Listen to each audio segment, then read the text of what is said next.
નર્મદા જિલ્લામાં 19મી માર્ચથી નર્મદા નદીની પંચકોશી પરિક્રમાનો પ્રારંભ થઈ રહ્યો છે। પરિક્રમા દરમિયાન રેંગણથી રામપુરા આવવા માટે ફરજિયાત બોટનો ઉપયોગ કરવો પડતો હોય છે। ત્યારે પરિક્રમાવાસીઓની સુવિધા માટે વહીવટી તંત્રએ રેંગણથી રામપુરા સુધી હવે ગોવાથી સ્પેશિયલ 18 બોટ મંગાવી છે।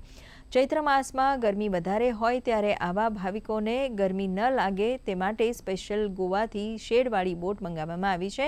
આ સ્પીડ બોટ જે રેંગણથી રામપુરા માત્ર 6 મિનિટમાં પહોંચાડશે। બોટ બધી મુંબઈથી અને ગોવાથી લાવવામાં આવી છે અને શ્રદ્ધાળુને દર વર્ષ જે તકલીફ પડતી હતી રેંગણ ઘાટથી રામપુરા ઘાટમાં જવા માટે બહુ મોટી તકલીફ હતી। તો જૂની બોટ સ્લો કામ થતી હતી, પેલું એન્જિનવાળું હાથથી એન્જિન સ્ટાર્ટ કરવાનું ને નાવડી વાસ મારીને પલટાવવાની, એમાં બહુ ટાઈમ જતો હતો। આ બધી ગેરવાળી બોટો છે, રિવર્સ પણ થશે ને આગળ પણ સ્પીડમાં જશે, એટલે ફૂલ સ્પીડમાં કામ થશે।